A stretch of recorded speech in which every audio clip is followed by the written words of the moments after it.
and core. And so you're going to see some stuff on that. So the culture is going to be raised up in this case through the Black Arts Movement and the Black Freedom Movement. And that's also tied to what we're dealing with today, the Dogon and African American mastery systems being the same. Now, this is a big breakthrough here, this topic here, and it's a part of what is central to the book on Seba. Now, so what's going to be discussed today complements the discussion of sixfold stages to mental freedom. This one deals with the mastery side. The sixfold stages to mental freedom deals with the identity side and the stages of identity and how you deepen your identity as African people.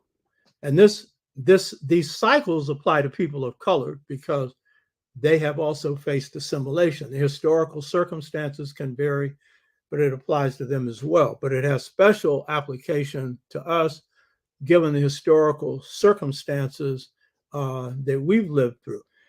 So the sixfold stages is about awakening. The system we're going to be talking about today is about mastery. They're connected, but it's about mastery. This isn't, one's linked, but they're not the same. So there's a relationship between the sixfold stages to mental freedom and the Dogon and African American mastery systems. And I'm going to show this through giving personal examples, what the relationship is, and then in other ways. But the personal examples are very important because if you see how someone else has gone through this, then you have a better understanding of how this could affect you, even though you may have a different skill set. Your purpose in life may be different because this mastery system is tied to your gifts and expressing them and becoming a master of them, as well as your character, improving it, because it's a dual system. One is connected to the other. So in my case, because of my particular interests and gifts and the passions that I have, my identity transformation and my mastery stemmed around my personal involvement in Black freedom movement, Black liberation movement, and my effort to transform and deepen my scholarship. In fact, when I underwent the awakening, the sixfold stages to mental freedom, I threw away most of Western miseducation, not just the facts, but as I came up under different systems, the systems. And that's really the key point. The sixfold stages was a way of disengaging from the brainwashing of Western miseducation. And it answers Carter G. Woodson's thing about, if we're taught the same philosophy and history and culture of the European, you put on remote control, you do their bidding without being told. So this is the way to free yourself from that. But it was more than that. It was about getting into different system of learning. And because I had seen what was wrong with this system, it wasn't just that it lied. It was a lot more. It was also the way in which it was structured. So I underwent first an awakening through the sixfold stages of mental freedom, which I didn't know that's what it was then, because I was just entering into it and nobody had ever explained this before. Some had experienced it, but they hadn't explained it. Most of them couldn't because they were too close to it or they weren't into trying to. There was an experience and that was sufficient for them.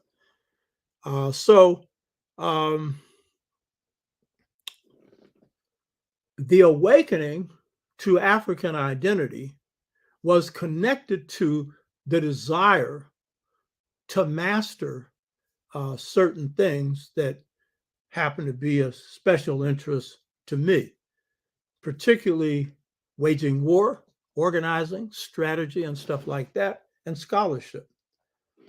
And so the identity awakening was connected to the move to mastery. Now, I'm going to stress this.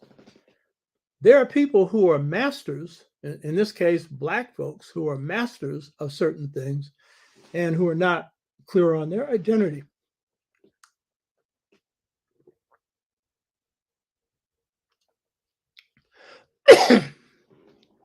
They're not clear on their identity. Colin Powell, I've given him as an example before. He may well have been destined to be a warrior, but for whose cause?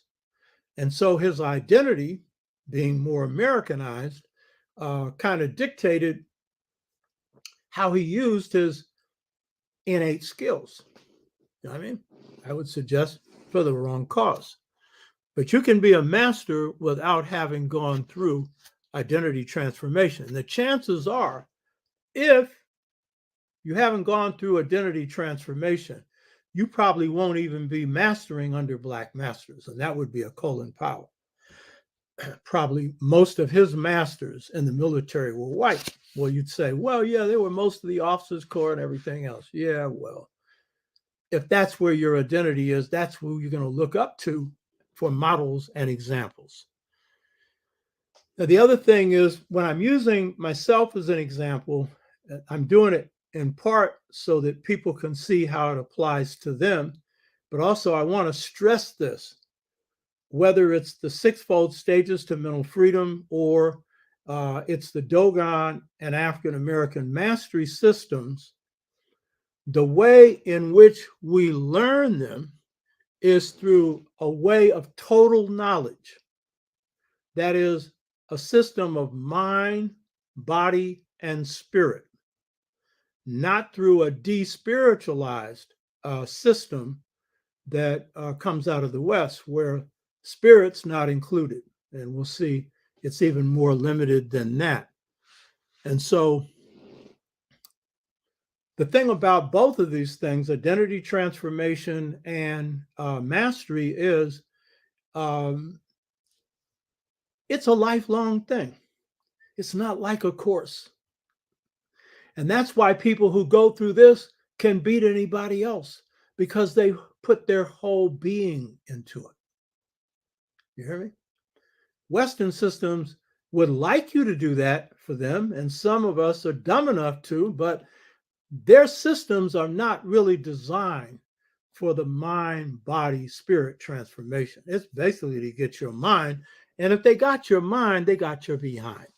And by the time you figure it out, as an old song used to say, you're in a world of trouble. So my awakening came as a result of being involved in the Black Freedom Movement. And it started in my awakening in 1963 when Norman Brown, my vice chair, opened my eyes up. He'll be on the show at the end of the month talking about Dogon. So this awakening experience of going through various stages and sixfold stages to mental freedom enabled me to discover this path, and that was an innovation. Along with Bulalala Waboga, who I've talked about before. This is the only innovation I've done with someone else. And he was helpful because of his orientation, looking at Fanon and various other things. So this transformation of the sixfold stages to mental freedom came out of a day-to-day battle for liberation, where I was involved 24 hours a day for 10 years in this transformational process. And at the same time, it's what led me to begin to study my history and my culture. And I want to stress it was balanced. It was both African and African American, not just one, because you could not internalize the lessons you learned from your African history if you don't apply it to your African American reality, because this is the reality you live in. You couldn't get anything from an African past if it's just stored facts and information. You have to apply it to your African American present and then utilize it in your life. And so these two have to go together. So this is part of the connection between the Dogon and the African American mastery and sixfold stages systems that through the Dogon system, what you do that's different from the sixfold stages. In the sixfold stages, you discover what it means to be African and New African and African American, what it means. In the mastery system, either you already know or you discover your special gifts or your purpose for being or your passion or passions in life. The things that make you the happiest that also benefit humanity and usually are reflective of your gifts, your talents.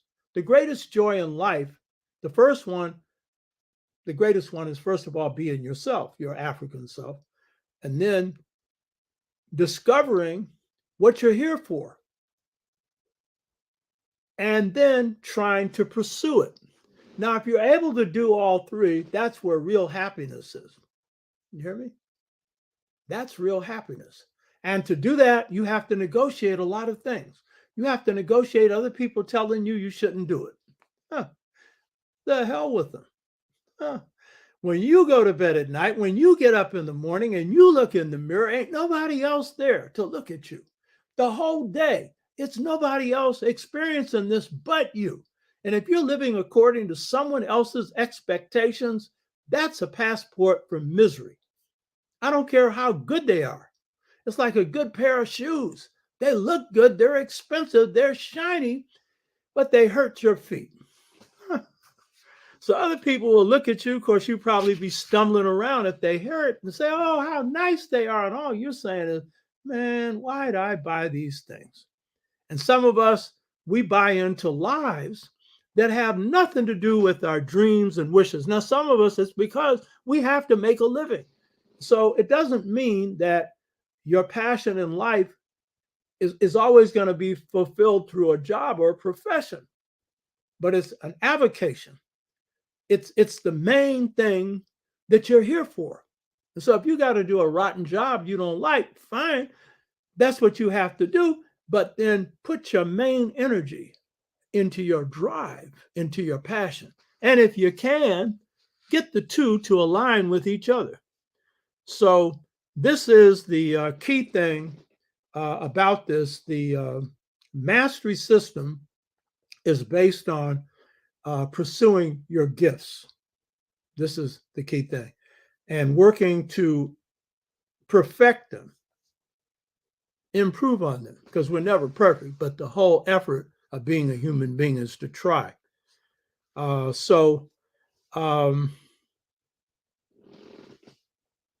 This is the key thing, understanding why you're here. And a lot of people will say, 50, 60 years old, they don't know why they're here. Now, sometimes that is not really true, because what they mean is they haven't identified it as a profession, as something they can say, I'm doing this, but they're doing the things they enjoy doing through their expression of their gifts.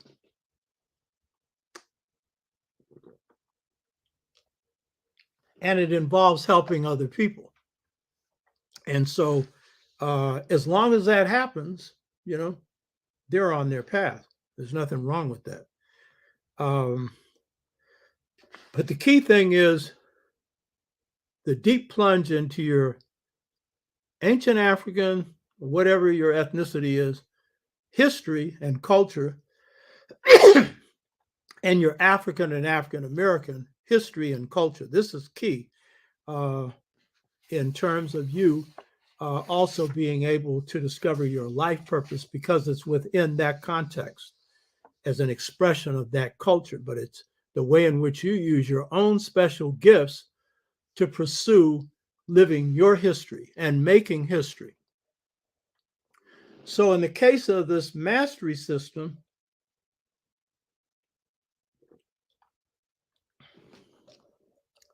one of the things that's different about this and the identity system is, though in some ways it's similar, to really pursue the mastery system, to pursue your gifts, call for hard work. A friend of mine, Thabiti Mtambuzi, who watches a lot of basketball and who really loved Kobe Bryant, he made the point to me once that there are a number of players that came into the, play professional basketball who had the potential of Kobe Bryant, but they were lazy. They just rode on their natural gifts. But in the case of Kobe, he worked at it. And there's a whole lot of Kobes. Of course, there's the other side to this. Dizzy made this comment. He said, God gave some of us more gifts than others. So a bird didn't have to work too much on the saxophone, the alto saxophone. He needed to work harder on himself. He just didn't have the discipline. He got hooked on drugs and alcohol when he was very young. He tried to get off, but he couldn't stay off. He didn't have the discipline for that. So he was given the gifts that didn't require a lot of discipline to pursue, whereas Dizzy had to use a lot more. And Coltrane, who came in with very few gifts, had to use even more, 14 hours a day. You hear me? So it varies in terms of how much discipline is required, in part according to the gifts. But those who were gifted, because Kobe came in gifted, but he wanted to do better, and he was ruthless at it. He didn't play with it, and it was a key to his mastery. And I'm going to say this, that people who follow this path, they're like Magic Johnson when he came into the Lakers. His hero was Kareem Abdul-Jabbar. And he went up to him and told him how much he respected him and blah, blah, blah. And Kareem said, good. Bring me my paper in the morning. Do this and that for me. When Miles Davis got into one of his first bands, can you imagine Miles, who was considered to be arrogant? He had to pick up the clothes from the cleaners for the other musicians. This is called apprenticeship. And you might call it flunkyism. If you want to learn from the master, show respect to the master. See, you're entering a whole different realm. You hear me? But generally, there's hard work involved on your character, on your skill set, your gifts. Some will require more attention on one than the other, but we need attention on both. Many of the youth who watch this program, the biggest obstacle that your generation has to doing this is with the choice between two cultures phenomenon that hit our community since 68, where, we've had breakdowns in Black communities. One of the biggest breakdowns is the generation gap. And with the gap between the young and the old. One of the most important institutions to come from Africa to America and the Western Hemisphere was the institution of elderhood. And it's come under the most serious attack since the mid-'80s when they flooded our community with drugs and began to, as they knock out businesses and communities, line our youth, especially Black males, in jail. And what ends up happening is we end up with peer groups often listening more to each other than anybody else.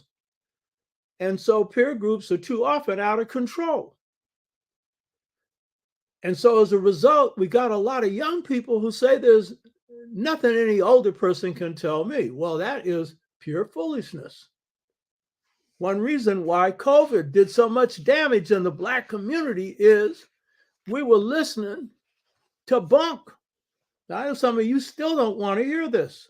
You're listening to bunk. And then when you got on that respirator, which is almost a death sentence, some was still foolish enough to say they didn't have it, but a lot of them were saying, I wish I had got that shot. Wish for something you should have done. Come on. We're in a situation now where, I've said this before, whereas with elders, wisdom can be exchanged intergenerationally. When you got this disconnect, then sometimes common sense isn't common. You know what I mean? You're in bad shape when you're not using common sense. Somebody is using something that they just know is true, that bleach will actually save you. Huh? Since when does bleach save you from anything other than your clothes? You know what I mean? It ain't supposed to be put inside of you. And Trump took his shots when he was telling people to take bleach. And then this head of Brazil, he claimed he took it and caught it and recommended that his people take it. And I sure hope he gets whipped, because he's another version of Trump. And don't forget, the majority of people in Brazil are Black, but I'd be saying that no matter what their color was. So an obstacle for some of the younger generation to deal with this mastery system is that some of the younger generation have been taught that these old people don't know what they're talking about. They've been taught to discard wisdom. You need to know our people have negotiated all kinds of hell in this country with wisdom. We have generally done smart. We don't do dumb. And for some of us to now do dumb, this is a great departure from our culture. You know what I mean? But at the same time, there's an awakening among the youth. And a lot of the youth are taking up a lot of us as very important, as long as what they're getting makes sense, because they're discriminating. And so they see some of us as the extension of the John Henry Clarks and others. They're looking for it. I know it. That's one reason why we got this younger viewership on this show, but it's across the country. It's reflective in the fact that they were the main force behind Black Lives Matter. They're conscious. So we've got an awakened sector of this youth who've done their homework and have improved on some of our stuff, Ella Baker's stuff, group-centered leadership, and all that kind of stuff. And so they are looking to do the best they can with their lives. Almost all of us are, even the ones who are putting down elders, they are. And some elders aren't acting like elders. So let's deal with that one. You know what I mean? They're giving bad advice, acting like fools. You know what I mean? Trying to prove to people that they're younger than they are. I've been in meetings where some of these elders are going to go up and confess on the bank that they robbed when they were their age. That's what they call relating. That's called stupid. I hope the statute of limitations are over. Huh? So the connection between the sixfold stages to mental freedom and the mastery system is based on knowing your gifts or discovering them and then working to perfect them. And that is enhanced when you know who you are. Now, in my case, a major reason that I've been able to innovate on the awakening system for our people and people of color is through undergoing a lifelong awakening experience, and through apprenticing under masters, either directly or indirectly. And I want to stress that the master and the master systems that have come out of Africa and been carried to the Americas and the United States involves apprenticeship, where you're either working under a live master or it can be indirectly under a master that you may be alive, but you don't have regular contact with, or who has passed on. But the key thing is what you're doing in either case is learning essentials to master your own gifts. So when I first began in what I now call an apprenticeship, I didn't know this was an African apprenticeship system. People in certain fields of the arts would be more conscious of the fact of the importance of the apprenticeship systems, particularly in music and dance. They're conscious of that.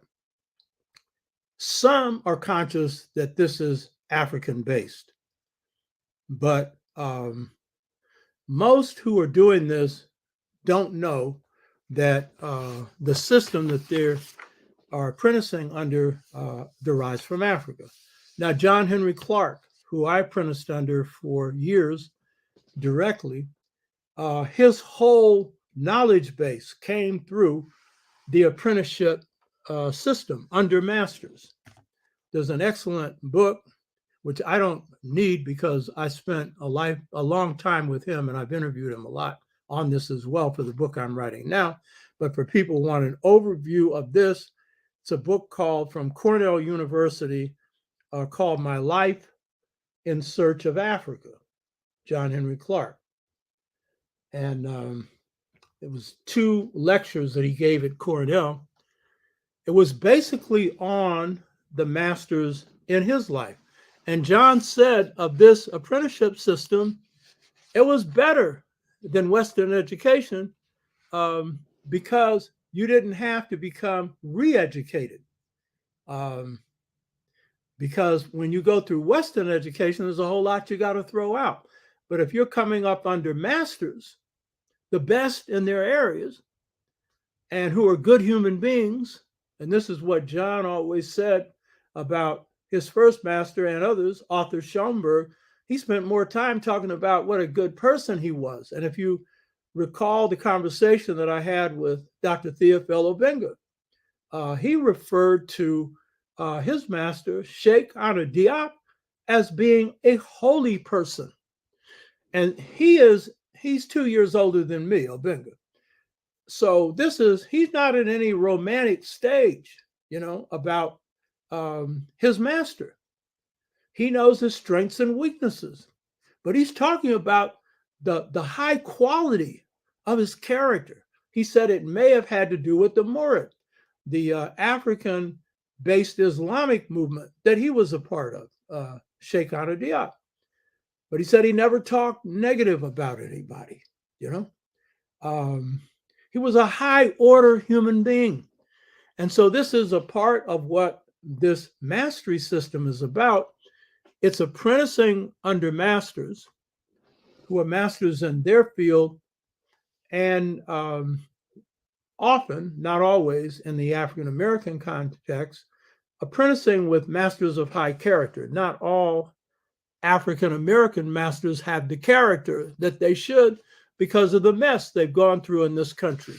And I would suppose this is true now with the interruption of the culture in colonialism in Africa today. So the key thing is that the youth today can use this system when they have an appreciation for the fact that there are people who have been on this earth longer than them that have a knowledge of stuff and a mastery of stuff that's in their area of gifts and interests that they can learn from, and when they have the humility to listen and learn. And if those masters are willing to take them under their wing, because that's a whole nother thing about this apprenticeship system. And in the case of our youth are undergoing their lives during a time of power shifts. And so power is shifting away from the white world to the world of color. Europe has already gone down. America is going down. And China is rising.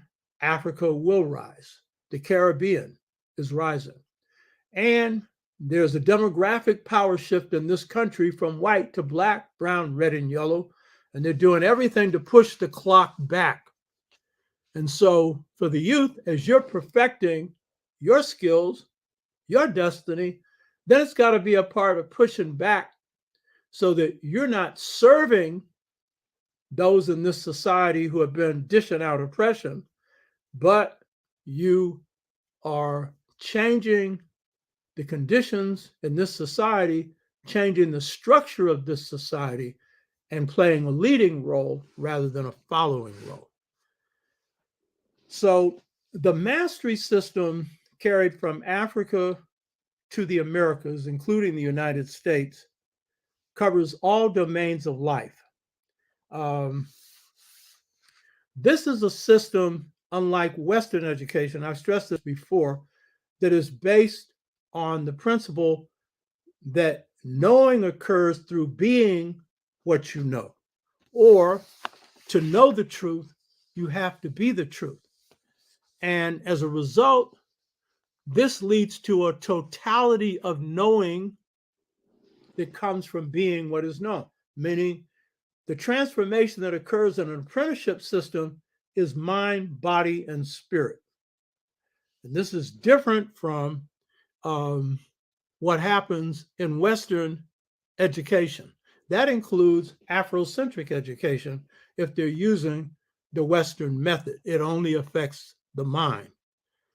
So in my apprenticeship, as I was undergoing awakening, I then wanted to be the best in the areas in which my gifts would lead me to pursue. I wanted to be the best organizer, and I wanted to be the best scholar. I had no idea of teaching or writing books or anything. I just knew that was an area of interest, and I wanted to improve on it. And so my first master, I've said this before, was Marcus Garvey. And of course, this was an indirect apprenticeship. He had died a year after I was born, 1940. I was born 1939. So obviously I never met him. But I picked him because in the mastery system, the masters that you pick should master your gifts, your qualities. They may not be just like you. They may have a lot of interests that aren't the same as yours, but in certain key areas, they need to match your interests. And so if you're an artist, then you should be looking for masters who match that. You know what I mean? And so in my particular case, I'm looking for, and this was unconscious. I wasn't just consciously saying, oh, I need a master who matches my interest in organizing. It was a natural inclination to be drawn to that, you know? And so when we discovered Marcus Garvey in 1963, some knew about him before, but most of us didn't. He had been written out of the history books. Then I realized that this is the best organizer produced in the Western Hemisphere in the 20th century, possibly in the world. He had the largest movement and on a lot of different levels. And I'm leading what becomes the only successful Black freedom movement in the North in the 60s to now. And so I'm inclined towards wanting to be the best. And Garvey could do certain things we didn't do in the movement, build institutions, particularly economic institutions. And so I wanted to learn how to do that. And then he was on the path of African consciousness, as I was. So he provided some models for that as a leader. So he became my first master. And that's at the fundamental level. And I spent a number of years working on certain skill sets that I learned from him, getting books on him. I told you before, when I was in Harlem, paid $100 for a 2-volume set on Marcus Garvey. You could buy a Victorian, 5,800 square foot put Victorian for $36,000. I know because I bought one for our organization. I put the down payment on it, and then they paid it off, though my wife and I paid the biggest part of the payments. So that was a lot of money. But I didn't care what the money was. I wanted to get into Garvey, know his stuff, So that was my first apprenticeship, to try and perfect my skill as an organizer. And then my second master was El Haj Malik El Shabazz. Again, I wasn't consciously saying, I want him for the 1, 2, 3, 4 reasons. But I was inclined towards him. Why? One of the two best organizers in the 60s, A. And B, a person with a brilliant mind who was studious, who was constantly studying. He was a scholar. And so he stood on the shoulders of Garvey. His family had been Garveyite. And so I'm drawing from another side that I need for my own development, which is the scholarly side. But it's a warrior scholarly side. And then Malcolm was a revolutionary. And I was in the process of becoming one. And I wasn't conscious of this. This was unconscious at the time. Malcolm was very much like my father.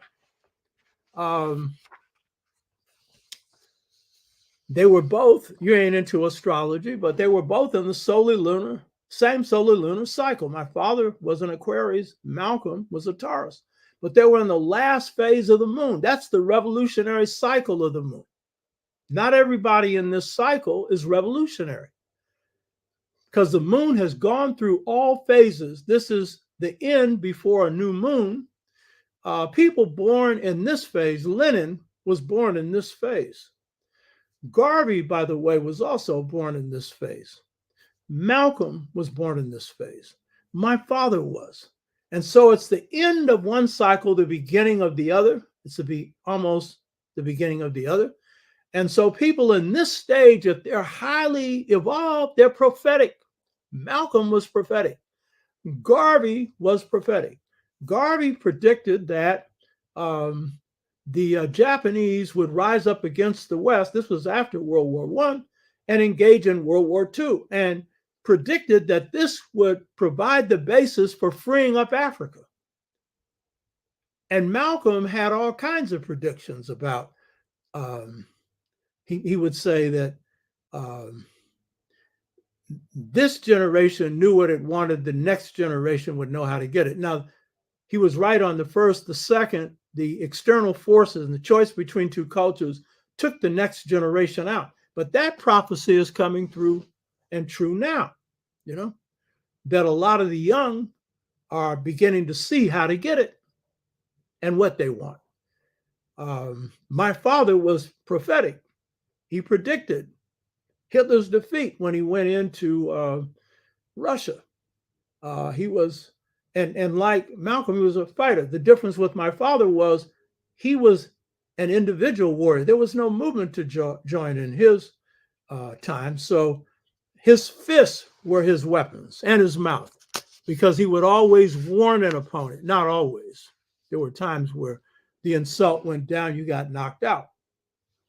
The N-word, whatever. My father's light complexion, so they sometimes didn't know he was black. And when he woke up, he said, "I'm one of them, buddy." And when he took on an opponent too big, because my father wasn't that tall, too big to beat in a fair fight, he had brass knuckles. And when he clipped you with those brass knuckles, you were out. And he hit him after that. So you think he had that strength. You'd run after that, jaw broken, everything else. Oh, and my father, the Grim Reaper. So I was drawn to Malcolm in part because he was like my father. I wasn't conscious of it. Later, I became conscious of it.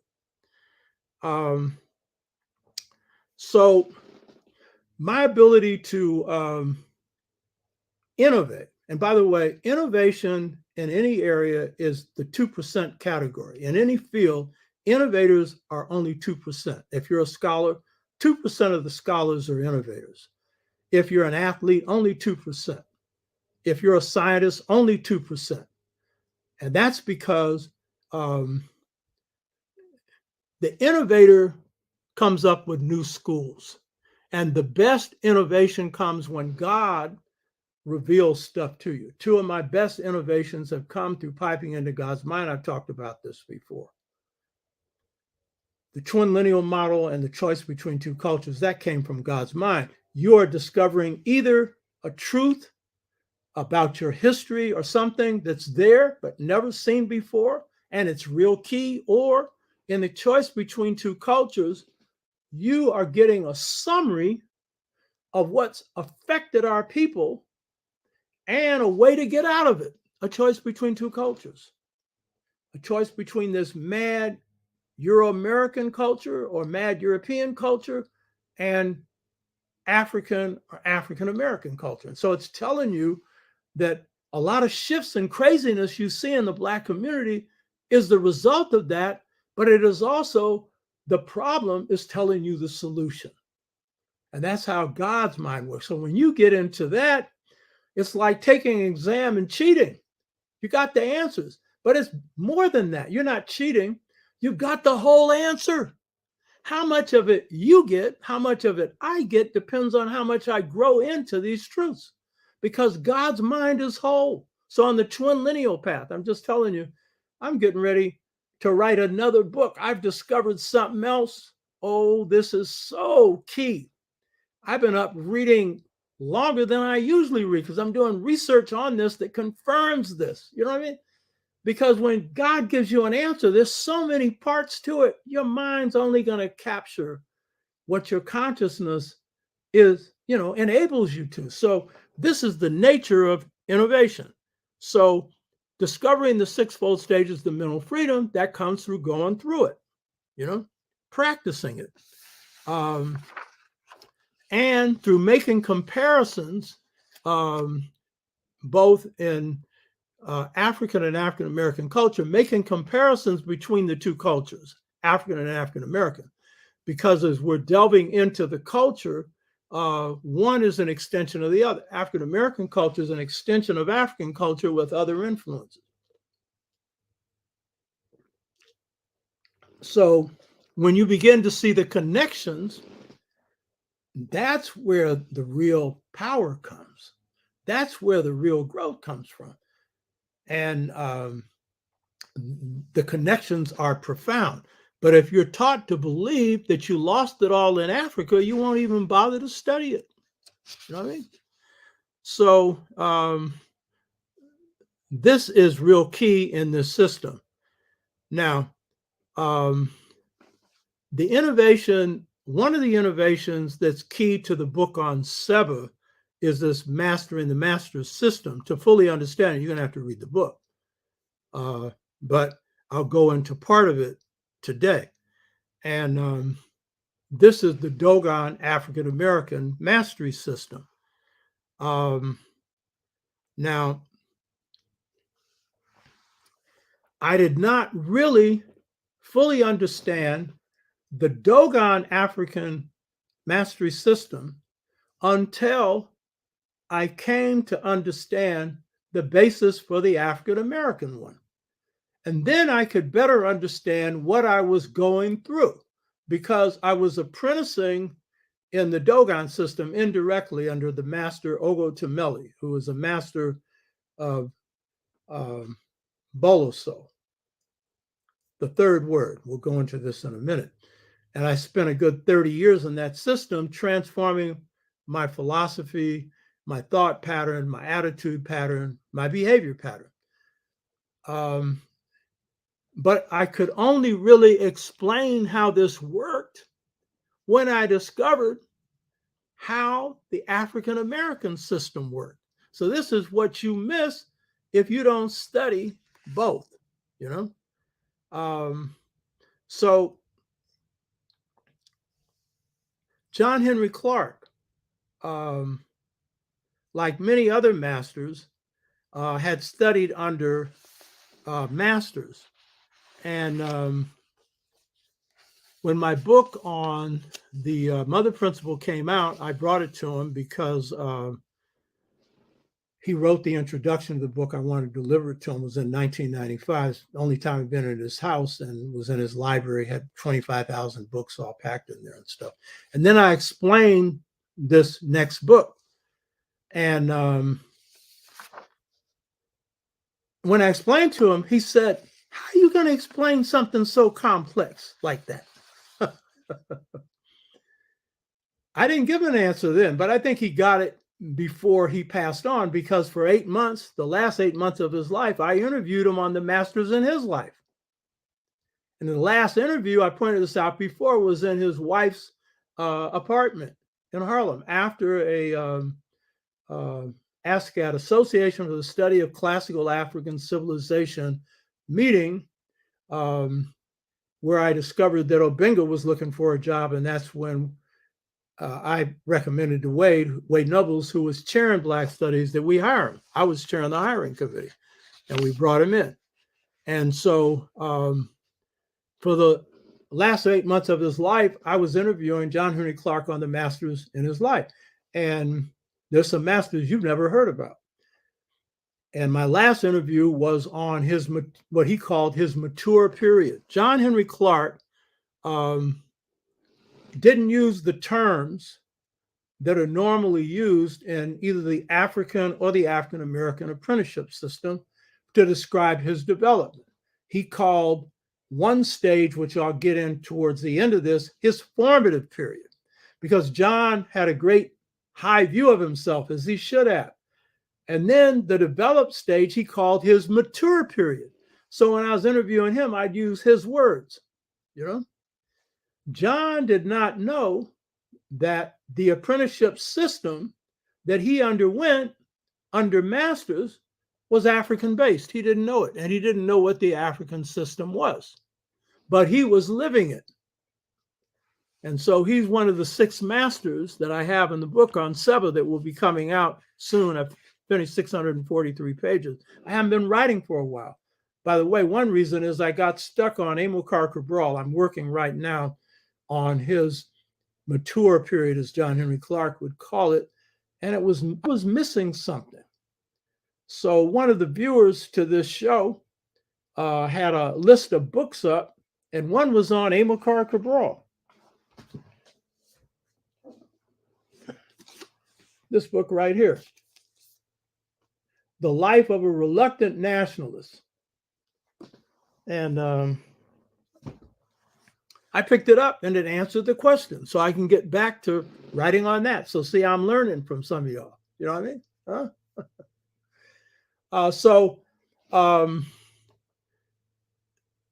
John Henry Clarke is a model of this system, and he's one of the best scholars that we've produced. And he mastered masters and became a master in his own right.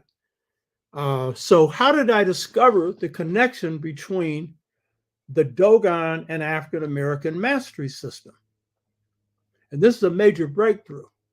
This is an innovative breakthrough, because when you understand the connection, then you have a better understanding of the working, particularly of the system we have here, by understanding how it grew out of an older system. And by the way, while I'm dealing with the connection between the Dogon and African American mastery systems, just about all the ancient African mastery systems are the same. They have different words to describe this. When I explain this to my Babalawo, Ifeyemi, who's an Araba, second highest office in the Dogon in the Yoruba priesthood, he said, well, we have the same thing, meaning it was very similar, same kind of apprenticeship system. But I'm using the Dogon because this is the one that I came up under that was African-based, and I picked the Dogon because they had not been, at that point, infected by Christianity or Islam. In fact, they had retreated to the Bangaderia cliffs to avoid conversion to Islam. And so it was a pure system. And then it's profound. It's based on astrophysics, you know, which I didn't know when I first got into it, because the first 3 degrees of knowledge don't touch on astrophysics. It's the 4th degree that really touches on it. Even though the whole system's based on it, You're not talking about any planetary stuff until you get to the fourth degree of knowledge. So I spent 30 years in this Dogon system, reorganizing my mind, and then getting into African American mastery systems at the same time, but not fully understanding the operative principles of the African American system. And when I understood the operative principles of the African American mastery system, then I better understood what I was going through in the Dogon system. See? So one of the weaknesses of our scholars is that the Afrocentric ones tend to focus just on Africa. The African American ones just tend to focus on African American history. What we need is a balance of the two.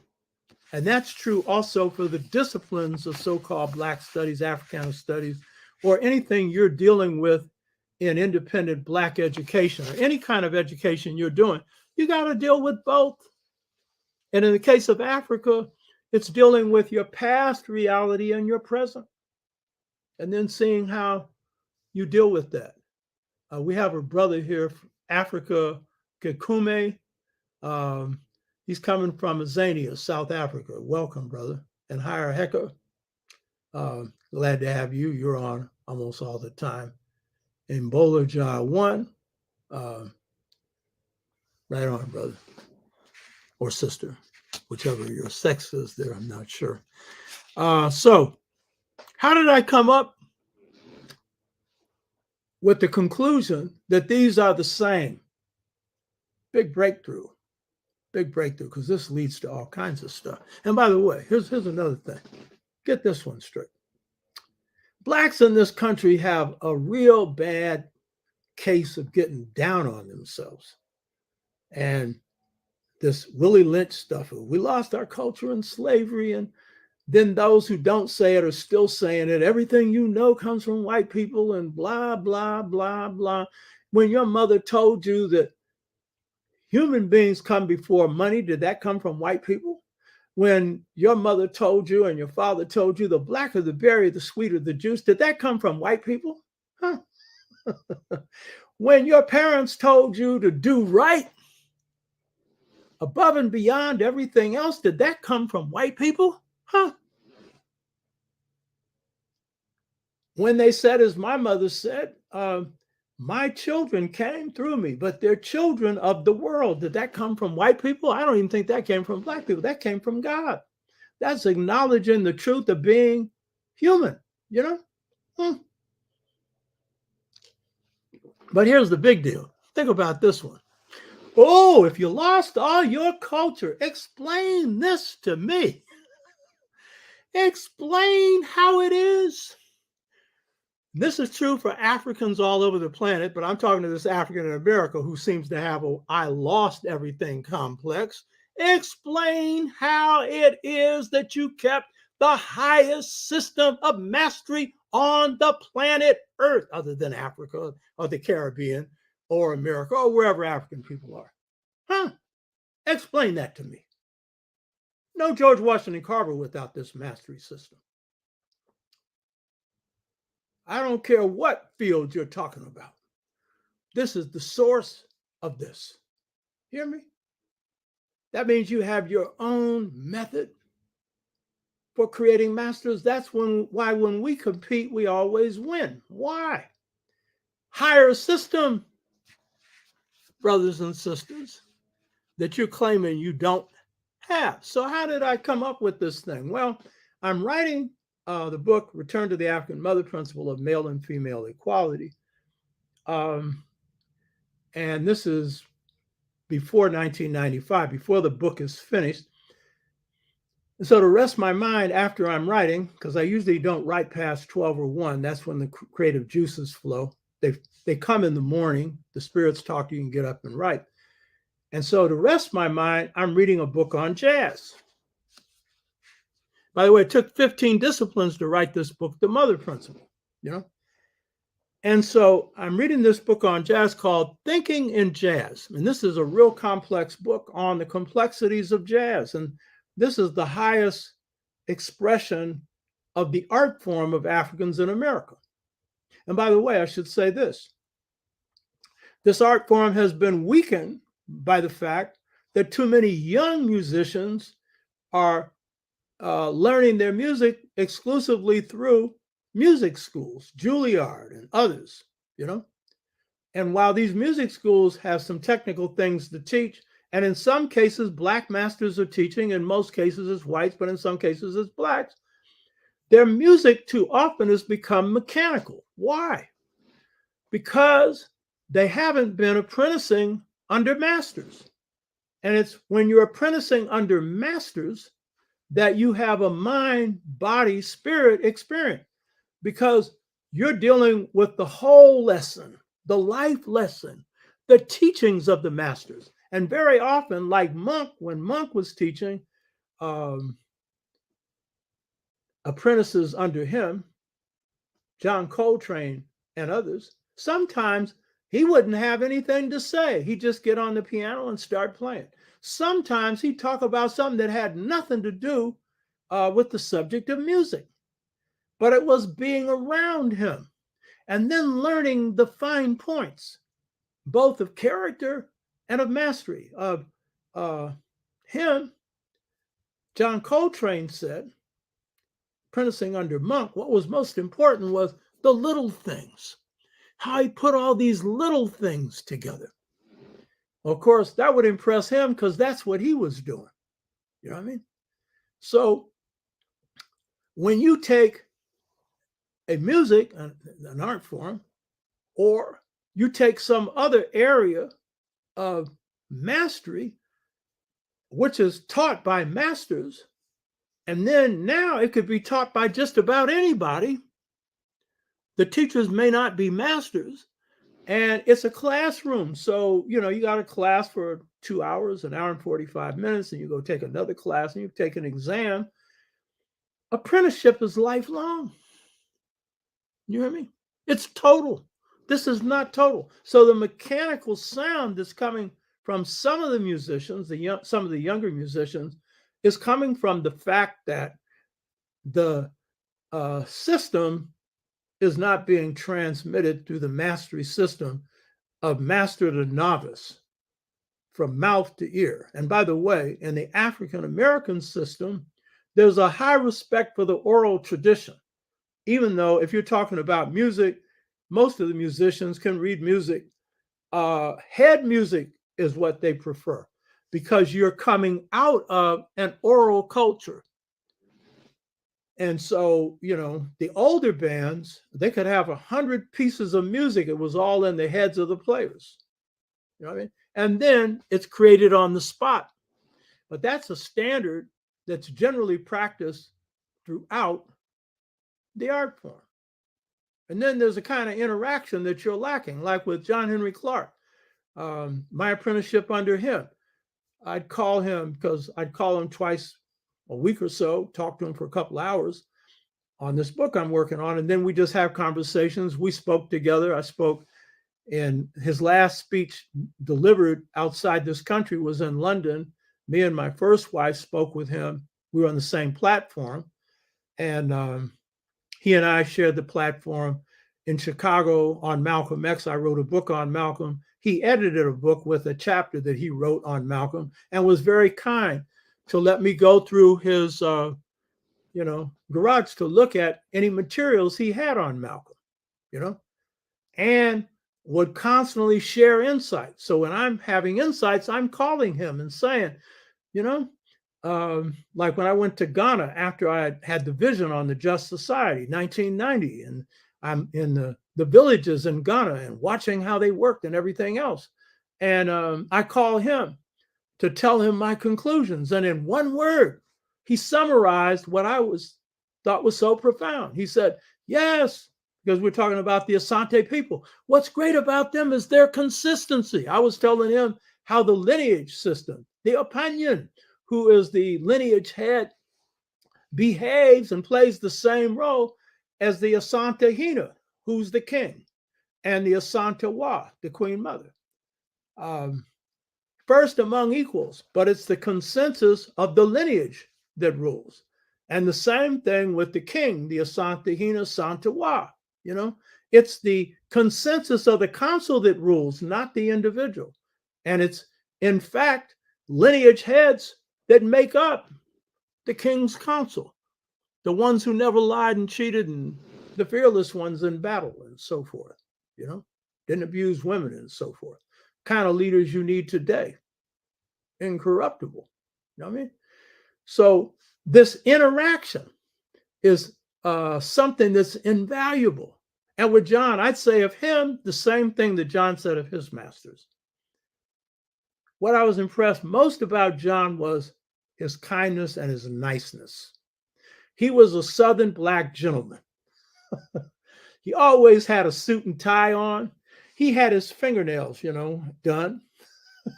He tended to those. He was a Capricorn. There's a certain thing about Capricorns in terms of being neat, but you don't have to be a Capricorn to have your, a pedicure or a manicure in this case, a manicure. John was very attentive to appearance, even though he's blind. You know what I mean? That was John. But he tipped his hat walking down the street. Never heard him curse, but was always kind. You know what I mean? So this kind of interaction, this is what also helps shape you.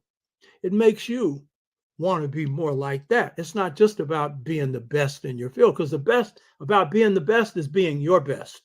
You may or may not be the best in a field. The question is, are you your best? That's the question. That's the real question. So how did I come up with this connection? So I'm reading this book, Thinking in Jazz, and there's this great jazz musician. His name is Walter Bishop. And Walter Bishop was a jazz pianist. He had played with Milt Jackson, Stan Getz, Charlie Parker, Oscar Pettiford, and Miles Davis. He was born in the 1920s. All these people he apprenticed under were masters, and then he formed his own band and became a master himself, going through this apprenticeship system. He also studied at Juilliard, but that was secondary to his apprenticeship. And then he taught music theory at colleges and universities. So I'm going to the chapter where he has a quote that introduces the chapter. And usually profound things are very simple. They're only simple because people have worked them out. You know what I mean? And in this particular case, he was describing the system for producing masters, or the transformational path of masters that comes through the African American system. This path describes the path of not only jazz musicians, but of leaders, of scholars, of athletes, of comedians. I don't care what field it is. You know what I mean? It follows the same path. And so I read this passage, and he's describing the path of mastery in jazz, but it's the path that's followed in all systems. He said this. Listen to this. First, it goes from imitation, then it goes to assimilation, then it goes to innovation. By assimilation, he meant improvisation, because I know you all are going to jump up and say, oh, assimilation, what are you talking about? No, he's describing the method for which a musician becomes an improviser, but that is also the method. It ain't about assimilating racially. It's about bringing together different sounds. You know what I mean? But that's also the same method that we call improvisation that we use in all fields of mastery. So let me repeat what he said. The path of mastery goes from imitation to assimilation to innovation, which is assimilation, improvisation. 3 stages. Now, when I read this, I instantly knew that's the same as the Dogon system. The same path. You hear me? And it helped me to understand what I had been going through. You understand? And this path was describing the African American mastery path that is a part of our day-to-day culture of mastery in different areas of life.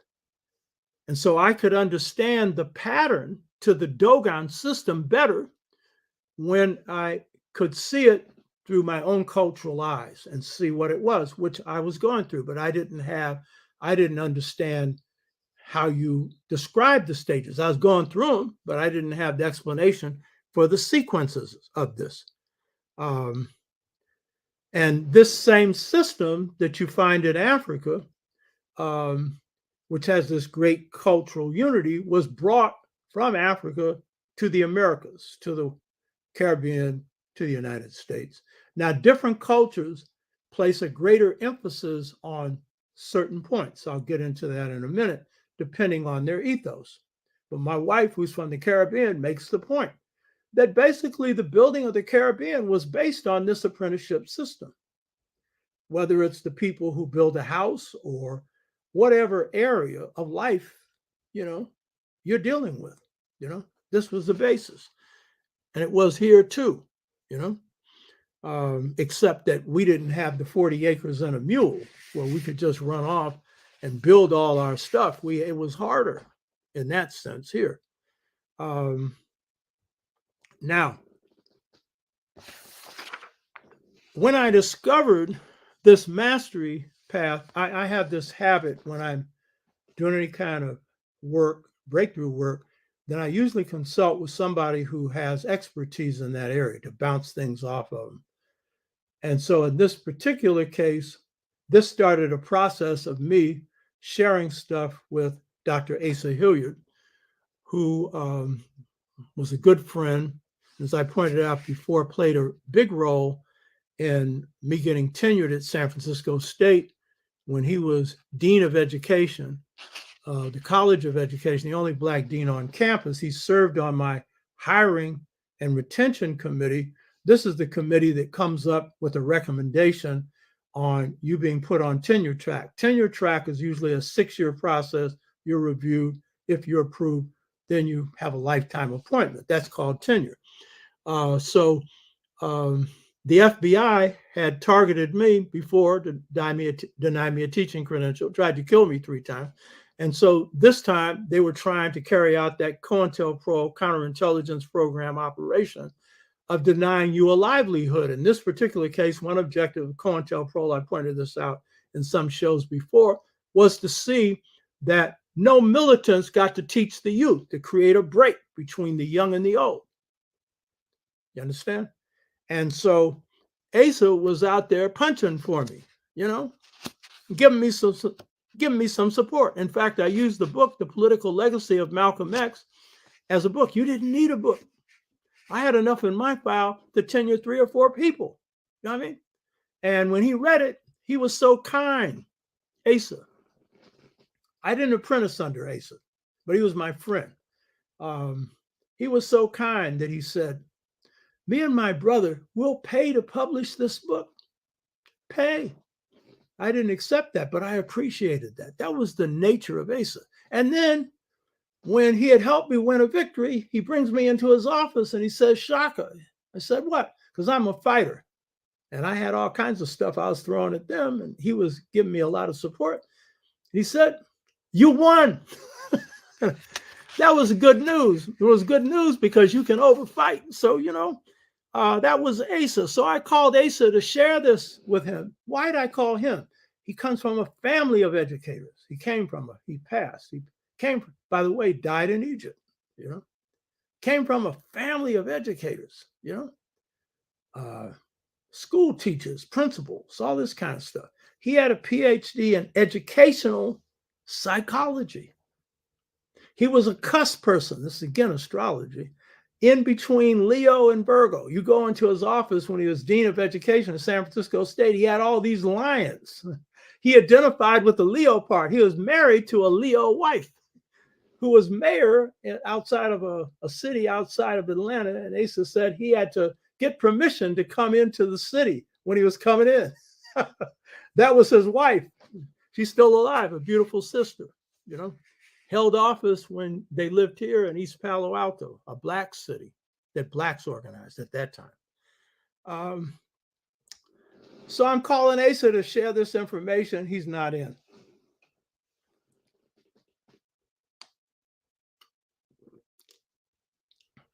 This is how black scholars and black people generally interact, because also this whole system's informal. In this case, we're friends. So he's not in. So a couple of days later, I'm on the toilet and I get a call from Asa. This is how we communicate. And I'm saying, because I'm really excited. And I'm saying, Asa, guess what? He said, what? I said, the Dogon system of mastery is the same as the African American. And then I laid it out, which I'm going to explain in a minute, briefly. And I said, man, do you know what this means? He said, man, this is one of the greatest breakthroughs in education you can make. This is something. So for 25 years, I've been working on this book that's explaining this. This ain't the whole part of the book, because there's another part on Seba, which is how you teach. This is the mastery system. And then the one on the 6-fold stages to mental freedom that frees your mind from, mental slavery when it comes to historical, cultural, political indoctrination. So this is the point. These two systems are the same. Now, how are they the same? They are the same, and they have the same transformational path. In other words, those three things that I described by Walter Bishop, imitation, improvisation, innovation, are found in the Dogon system. That's the center for their system and all other systems. However, so that is where they're the same. They're also the same because they're an apprenticeship system. They're also the same because these levels, in this case, stages in the African American, and you'll see degrees in the Dogon system, mark stages of human growth and development. And here's another thing to get straight. The African system and the African American system is a total system, mind, body, and spirit. In part because when you're apprenticing under a human being, then you are drawing a totality of things from that person, the whole person, mind, body, and spirit. That's part of the reason. The European system, and this is Euro-American as well, is only able to teach to one domain, and that's the domain of the mind. It is not able to teach to the body or the spirit. The leading textbook on pedagogy, which Dr. Asa Hilliard recommended that I read, that's given to people who are going through teaching programs in the US and other programs where they teach, is a book called Taxonomy of Educational Objectives. Taxonomy of Educational Objectives. The editor of the book is a psychologist named Bloom. Just about every person who's going to be a teacher is told they have to read this book. And this was a meeting of white psychologists at the end of World War II. And what do they say about their system of education? They do not know how to teach to the body. They only know how to teach to the mind, and they have excluded the spirit because for them, that's a superstitious category. It's not real. And so for them, it's emotion. Emotion. So they don't know how. And even though they have masters that have come out, like an Einstein, Einstein's method for breakthrough didn't come through their system. It came from the realm of the spirit. Spirit, baby. And he understood that mastery depended upon his logical mind being subordinate to his higher mind. He understood that because he had had this experience, this intuitive experience, where in a dream, he's on a sled going faster than light. And that's where the theory of relativity of time comes from. But their systems don't know how to reproduce this. But this system is one of the systems, the SEBA system, which I've also come up with a way that replaces the Western system of miseducation. African-centered scholars are teaching African information with the European method for teaching it. And so they're doing the same thing that the European does, give them facts and you remember them, basically dropping information on people and they feed it back. And they think they're doing something, they're getting people to critically think, but they're not really developing the creative juices of that person because they don't have the holistic system. This one, SEBA, is the method for teaching. And I replaced that. That's an innovation. The book that I'm finishing, it's dealing with that. Because as Dr. Obenga said, we got a problem if we have African-centered methods, African-centered knowledge and European methods. And when your enemy sees that you are operating off his training, you can say some stuff that is something he don't particularly like, but he likes it because he understands he's got you under control. You're under his system. And we're in the battle on African-centered education, and Arthur Schlesinger was attacking the African-centered educational movement through this book right here, Disuniting of America. And that was a movement I was leading through the National Black United Front. I've covered this in another show. He approved to certain Black scholars who they think are doing African-centered stuff. They're writing certain books. I'm not going to say what they are because it would identify the scholar. I'm not attacking. This ain't a personal conversation here or a personal attack. But all they're doing is regurgitating facts. Nixon said there are no truths, there are only facts. Now, facts are important. COVID, there's some facts on that. You should study it. So don't think I'm saying that facts are unimportant, but there's a thing called truth. And what happens with truth is when you got the truth, facts fall in line. You hear me? Facts fall in line. And so this apprenticeship system, this mastery system in particular, is one that is holistic. The SEBA system that I've innovated, you'll see it when it comes out. The book, I won't be talking about it on this show until it comes out. It replaces their system. It frees you, because my whole objective is for people to be able to draw on their own inner powers and to use it. That's the whole purpose of this show.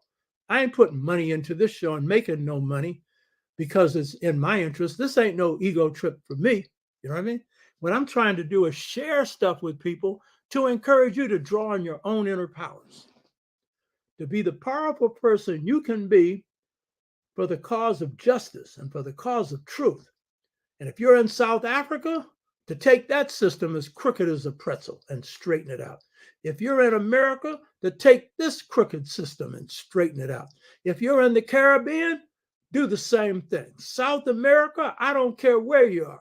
And if you aren't Black, do the same thing with your people. You hear me? Huh? That's my motive, pure and simple.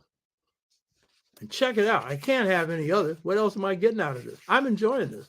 but I'm enjoying it to the extent that you can use it. And the best use for me is people that take this into their communities and use it in the empowerment process. And for some of you that are engaged in struggle, let me know.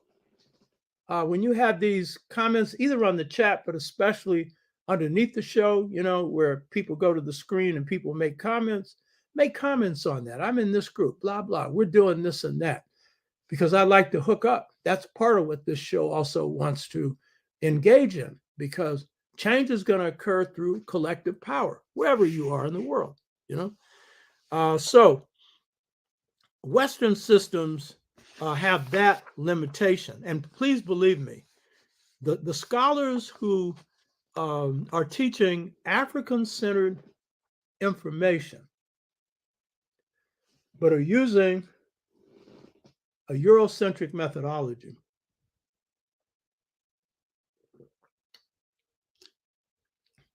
their biggest weakness usually is that they're afraid of the spirit. And they do everything to avoid it, because that's been their miseducation. And so they regard it as superstitious. And when you start talking to them about, because I interact with these scholars, and you start talking to them about this, they back up in their chair, they get nervous. They'll tell you they're not into that. Some of them coming out of a straight Holy Ghost experience. What they don't know is they are denying themselves the experience of the higher mind. You hear me? And so they can be very good at data collection and writing books full of facts, but very little in the way of insight. So that's another side of this. So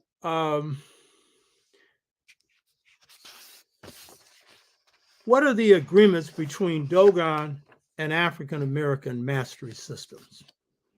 What are their agreements? Now I'm only hitting the top here, but I'm going to give you a few to give you the idea of the agreements. As I pointed out, the African American mastery system applies to all domains of knowledge, whatever, has 3 stages. The Dogon system of mastery has 4 degrees of knowledge.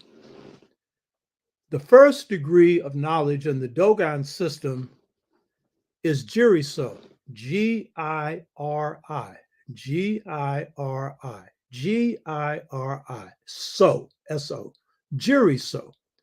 Jiriso means the word in front of you. That's symbolic. African systems are all symbolic. That symbolizes simple. You can see it. It's right in front of you. Can't you? Your mother's up here? Jiriso, baby. That finger in your face. Did you get that point, boy? I told you. But no, this is philosophy. I'm joking here. Jiriso is simple knowledge. Forward knowledge.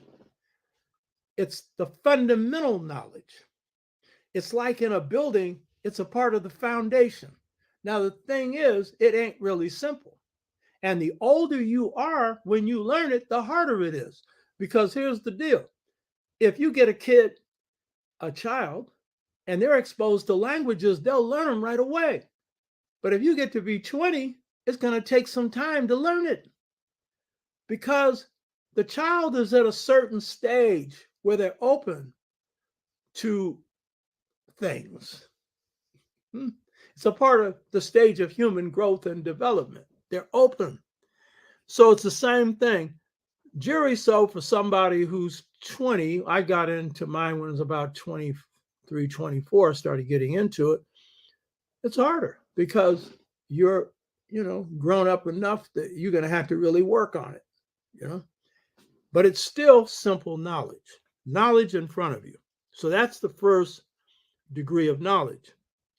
The second degree of knowledge is Beniso, B-E-N-N-E, B-E-N-N-E, B-E-N-N-E, Beniso, meaning sideward. It's peripheral knowledge. It's knowledge that you can see from the side there, the corner of your eye. This means it's not exactly hidden, but it's not as obvious as a knowledge that's in the front. It's a little harder to get. You hear me? Beniso. Then there's boloso. Boloso, I'm going to spell this because you'll get it wrong, means backward. Backword, not WARD, backward. Because in the Dogon system and African systems in general, all knowledge is conveyed through words. Nomo in the Dogon system, NOMMO or NUMMO, conveyed by spirits. Nomos are generally spirits of God that rule different areas of nature, the way netters do in Kemet, or rishas do in the Yoruba system. They rule different principles of nature or whatever. And so the knowledge, boloso, is the hidden knowledge. It's the word in the back word, the word behind you. This means more difficult. It's hidden. You're going to have to dig to get it. And then the highest level of knowledge is Sodaya, S-O. D-A-Y-I-S-O. D-A-Y-I-S-O. D-A-Y-I. That means clear word. Now, this is really important. This is really important because clear word, it suggests a whole lot of things. On one level, it suggests a word free of imperfection, clear word, you know. What it means in the Dogon system is the master who's at this level, because there'll be masters at Jiriso, Beniso, Boloso, Sodaya. That is people who are apprenticing. No master is going to be at Jiriso or Beniso, but the people who are apprenticing can be at any one of these levels. But what Sodaya means ultimately is the mastery of the clear word in all of its ordered complexity. So it can mean some Dogon masters, Hogons are the masters, H-O-G-O-N. If you saw the leaflet advertising this show, they're astrophysicists, but they're astrophysicists in a spirit sense. They live this. You hear me?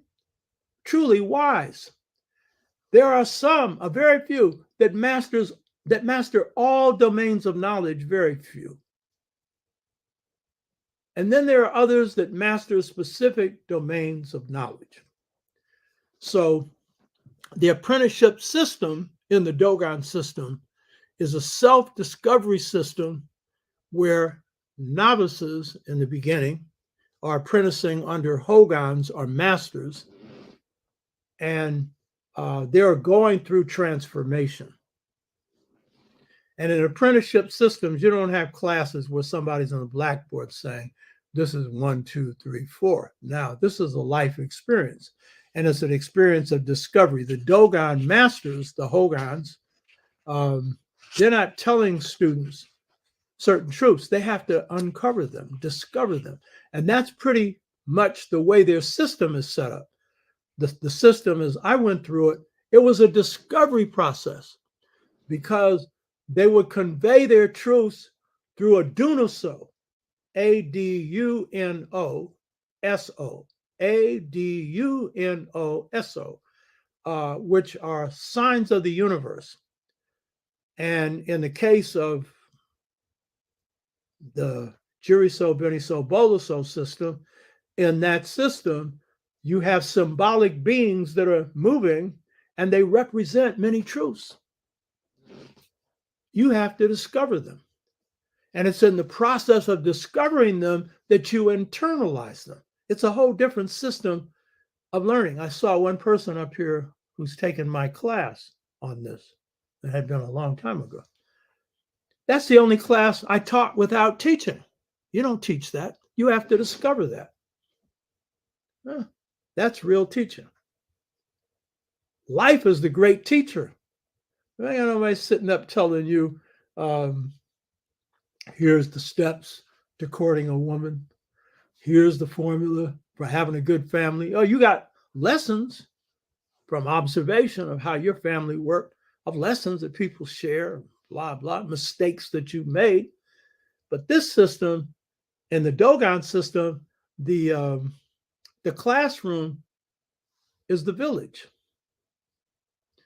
As Nathan Hare said in Black Studies, the community is the classroom. And that's what happens in the apprenticeship system in general. So this is the meaning of these 4 degrees in the Dogon system. And I've just implied something, that while the essence of these 2 systems are the same, the transformational path is the same. You're going to see in a minute. The stages of human growth and development, they're identifying stages of human growth and development, which Western systems don't understand. And that this is conveyed through apprenticeship, direct or indirect.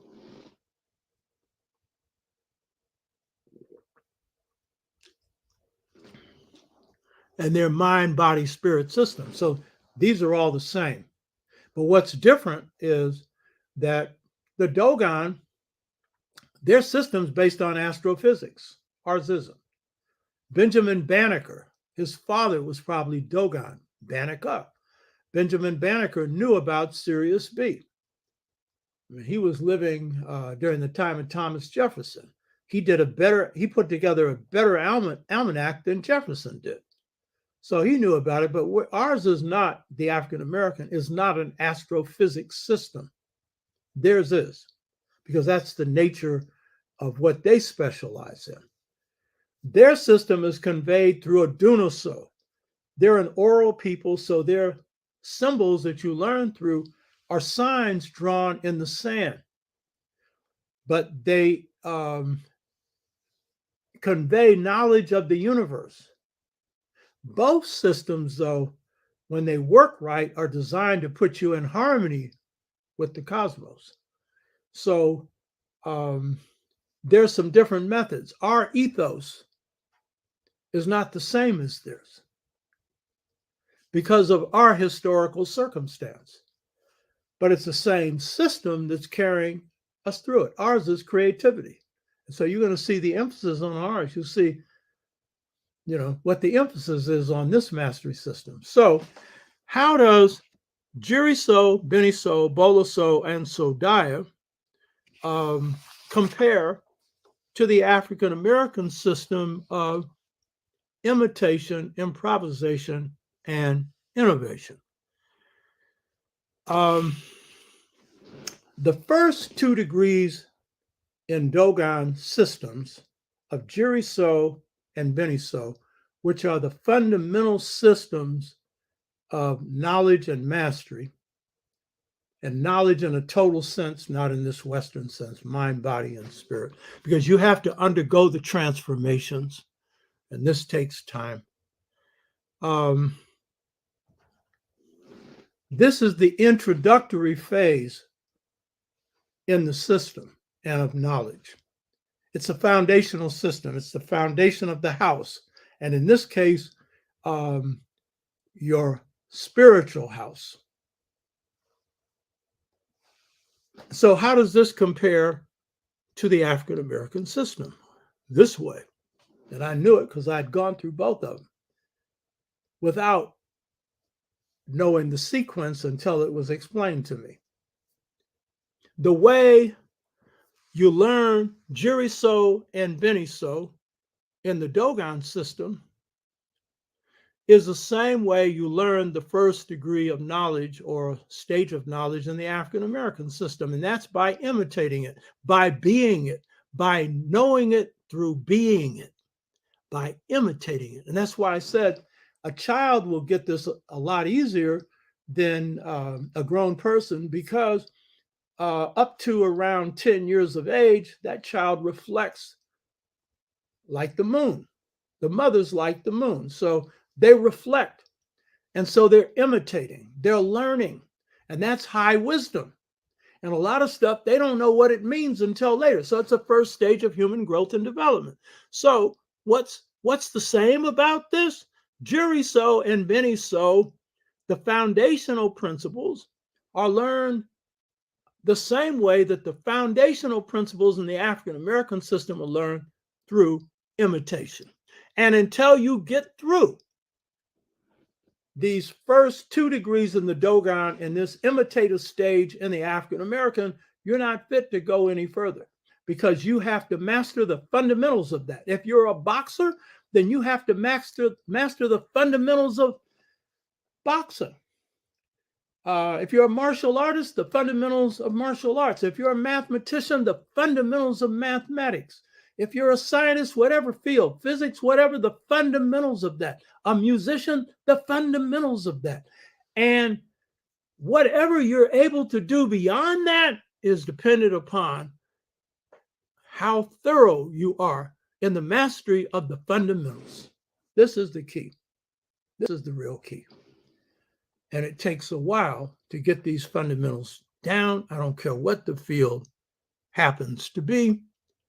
And you're going to do it best under masters. So that's the first way in which they're the same, right? So Jerry So and Benny So, foundation. And that takes years. You're in it for years. John Coltrane was in this foundational. He's one of the masters I study in this book on seven. He was in the imitation stage for years, because he had average talent. I've talked about this before. He had to do a lot of practice and then a lot of work, and it was both spiritual, physical, and mental with him before he had his musical foundation down. Okay. So that's Jerry So and Benny So are learned the same way, through imitation. Not similar, the same. Now, the third degree in the Dogon system is Boloso. What does Boloso mean? It means synthesis. Synthesis. Synthesis.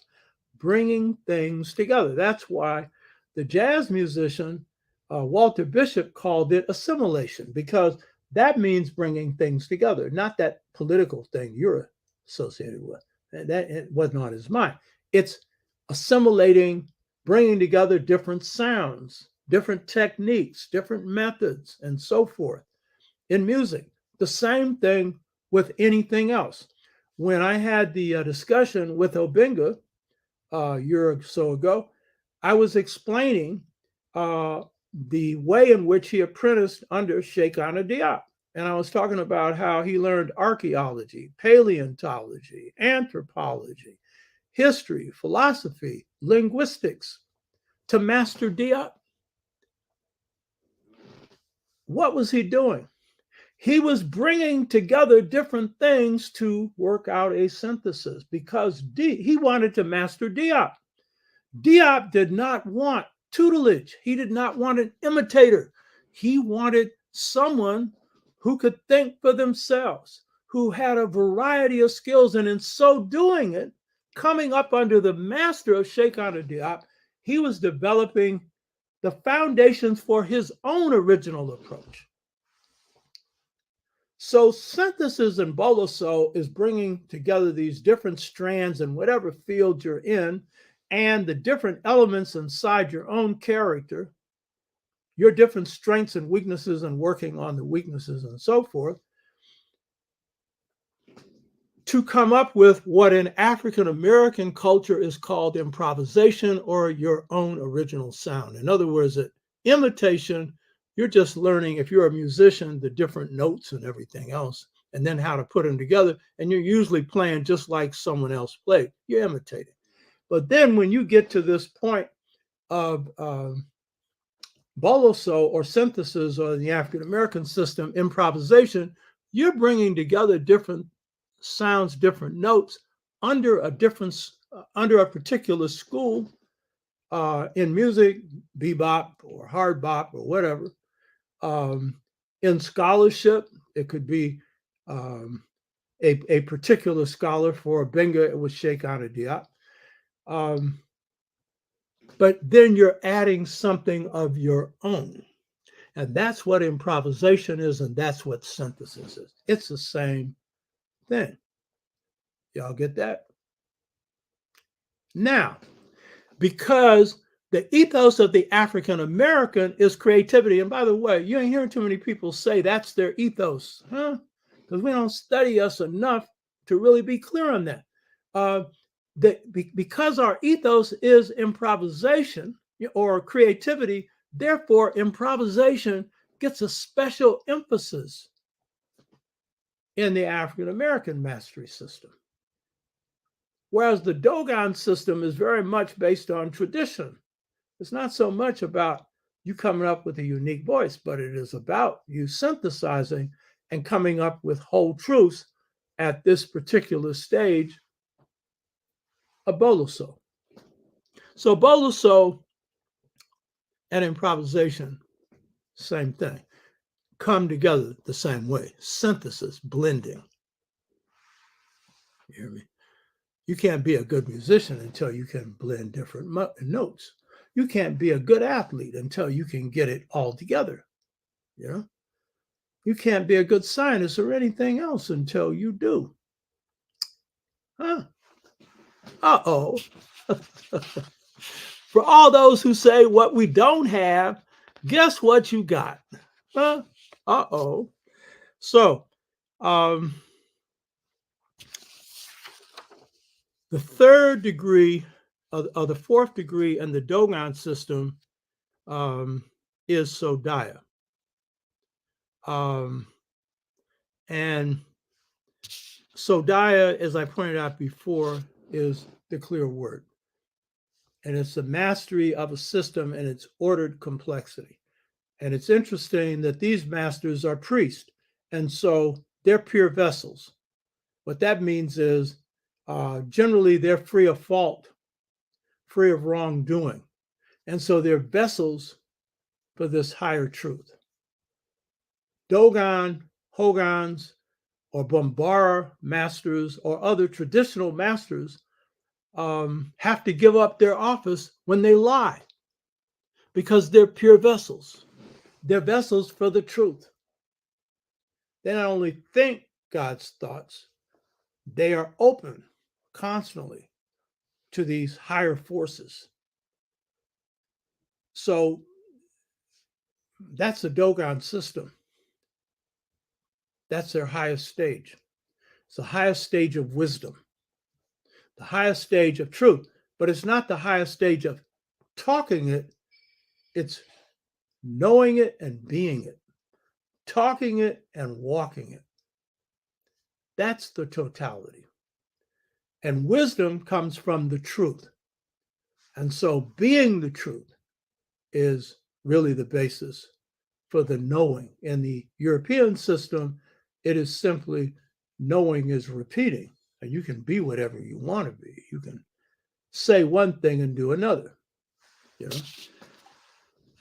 So in the African American system, this is innovation. And innovation is the realm, because in the African American system, the emphasis is on creativity of discovering new schools of thought. But it is the highest realm of wisdom, as it is in the Dogon system. And so it's the 2% in any field that come up with new schools of thought, whatever it is. Einstein in quantum physics, George Washington Carver in so many areas you can't count them.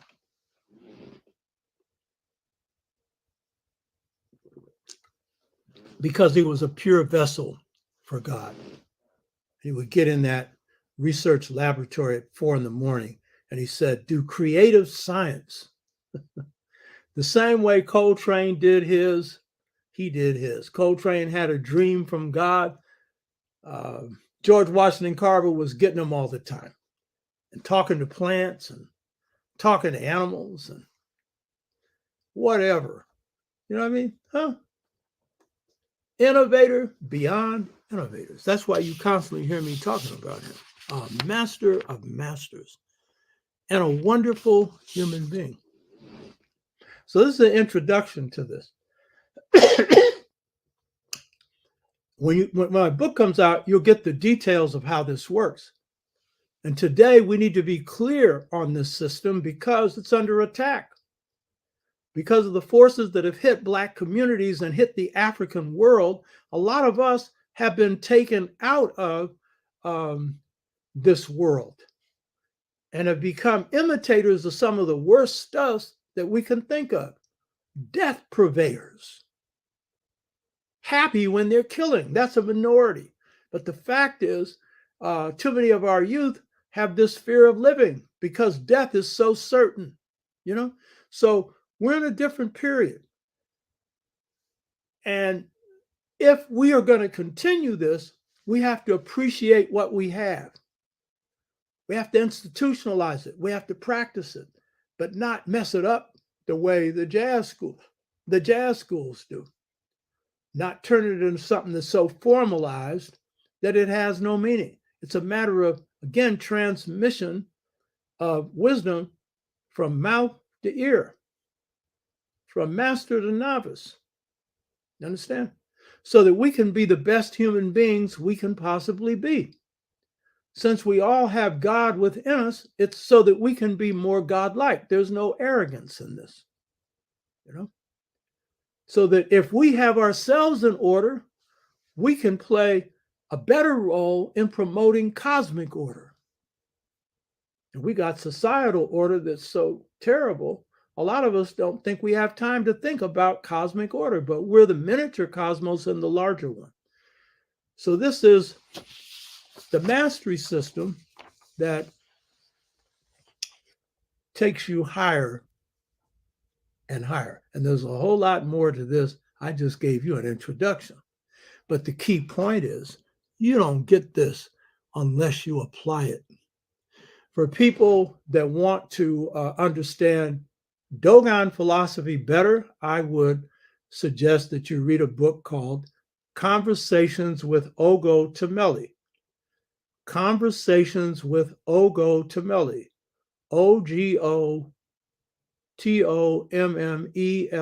Ogo Tomeli. Get that. That's like an introduction to the Dogon system. It's all symbols. And it's best read in a group. That's what I used as a text for about 20 years. So this mastery path ain't for everybody. Everybody don't want to be a master. Some people just want to just be average. What a shame. You know what I mean? When you got God within you, you can never be what God is. You know what I mean? Just try and get better. What a shame to try and be average. Whatever you're good at, be the best at it. Whatever it is, that doesn't matter as long as you're trying to be the best. And this is the path to being the best, technically and as a human being. And being the human being, the good human being, is the most important part. You know, the most important part. So I want to encourage people that watch this show, and we got a habit. A lot of people watch the show and don't subscribe, and we haven't had one critical remark on this show in almost 2 years. There hasn't been one complaint. So it means that people who watch and don't subscribe, it ain't because they didn't not subscribe because they didn't like the show. They didn't push the subscriber button. Push the subscriber button. Do that. And those of you that can, and some of you have already, Robin and a number of others have made some donations. I appreciate it. Do it when you can, because it helps offset these costs. I can only go into my pocket so much. You know what I mean? Improve this show. It costs something. We're into capitalism, baby. I don't like capitalism, but hey, that's a reality. You got to pay. The mantra in relationships is, unfortunately, no finance, no romance. There may be romance, but it falls apart when there ain't no finances to back it up. That's why the black family's in trouble right now, because the black male ain't making enough to pay the rent, ain't got the sense to pay the rent. CENTS, not SENCE. So just as, you got to get these family finances, personal finances going to get your family together. And that's part of rebuilding Black communities. And the twin lineal family model is key to that. So this show requires a little too. So that's it. Hotep. I would like to see if you got any comments or questions. Either one. Put them up. I see a higher hecker. No honey without that money. You can get it in the beginning, but it doesn't last very long because, let's face it, romance, on an empty stomach constantly is kind of difficult. You know what I mean? There's a lot of people living on empty stomachs around the world and shouldn't be. $1, $2 a day, and some aren't even getting $1 or $2 a day.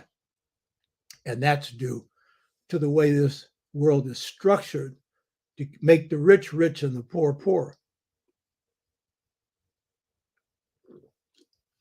And that's really the objective of this whole show, is to aid people in their effort to change that. So any comments or questions?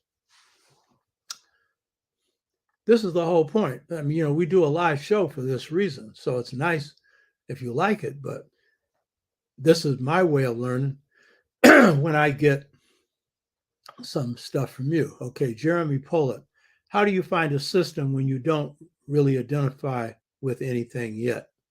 Oh, okay, that's a real basic question. Good question.